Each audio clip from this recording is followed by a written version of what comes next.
आज देश को आज़ाद हुए 80 साल पूरे हुए और इस आज़ादी को पाने के लिए हमने अपने महान वीर सपूतों को खोया है और हमारे देश की माटी की कण कण इनकी आज गाथा गाती है। आज हम अपनी संत कबीर सेवा संस्थान और विद्यालय संत कारोदय के एकेडमी की तरफ से तमाम देशवासियों को और राज्यवासियों को स्वतंत्रता दिवस की हार्दिक बधाई और शुभकामना देते हुए, मेरे प्यारे देशवासियों, नन्हे मुन्ने बच्चों और युवा साथियों, युवतियों, आप सबसे मेरा ये अपील है कि एक नए भारत की निर्माण के लिए हम सब आगे बढ़ें। आइए हम सब संकल्प लेते हैं कि हम सब तोड़ देंगे वो सारे बेड़ियों को जो आज़ादी के 80 साल बाद भी हमें जाति, मजहब और ऊंच नीच, अमीर गरीब के भेदभाव में उलझाकर आपस में हमें लड़ाते रहता है। आज आज़ादी के 80 साल पूरे हुए, हमने लड़ा ही तो है, आखिर किया क्या? आखिर हम तो इस तरह से लड़ते ही रहेंगे तो सोचो देश कब आगे बढ़ेगा। ये मत भूल जाना कि तुम्हारे ऊपर देश का सबसे बड़ा कर्ज है। जिन्होंने इस देश की आज़ादी के लिए अपने प्राणों की आहुति दी और अपना खून तक न्यौछावर कर दिया, हम उनके बलिदान को ऐसे ही जाया नहीं जाने देंगे। हमें अपना फर्ज निभाना होगा।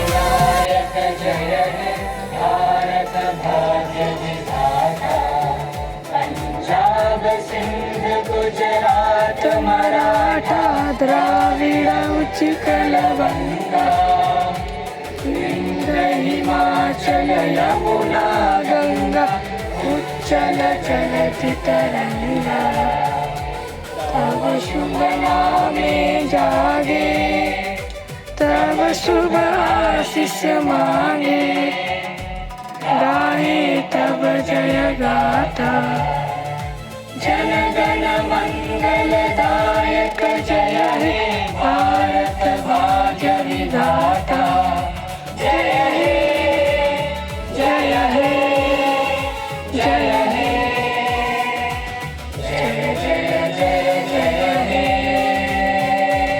भारत माता की जय। आखिर सोचो, हम आज़ाद मुल्क में जीते तो है, लेकिन हमारी आज़ादी बीत चुकी है। हमें अन्याय के खिलाफ बोलने का अधिकार तक नहीं है। हमें समानता से जीने का अधिकार है, लेकिन हमें वो भी नहीं मिल रहा है।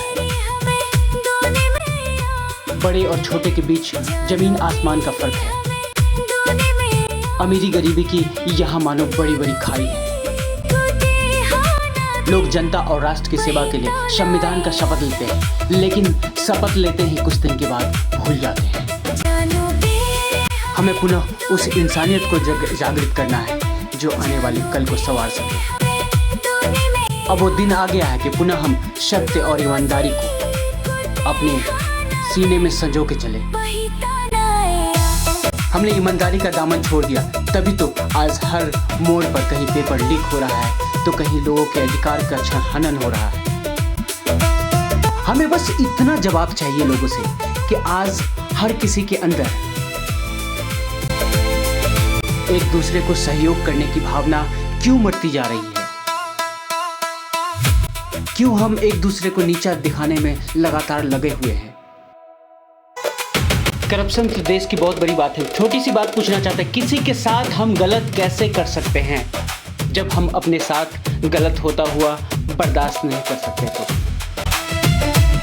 और जब एक आम आदमी के साथ गलत नहीं होना चाहिए तो पूरे राष्ट्र के साथ नाइंसाफी और धोखेबाजी कैसे बर्दाश्त हो जाती है?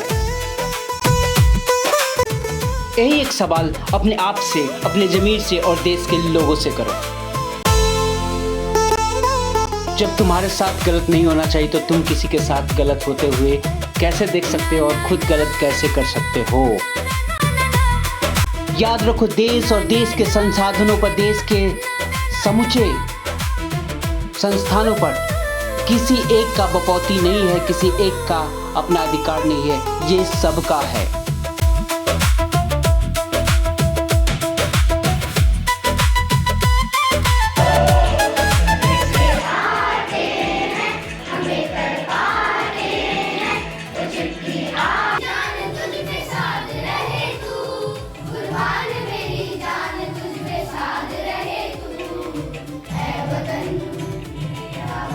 आज हम जितनी जल्दी से धरती का संसाधनों का दोहन कर रहे हैं, इन नन्हे मुन्ने बच्चों के हक का जल, जंगल और पानी, ऑक्सीजन तक बर्बाद करते जा रहे हैं। मैं पूछता हूँ ये कहाँ तक सही है?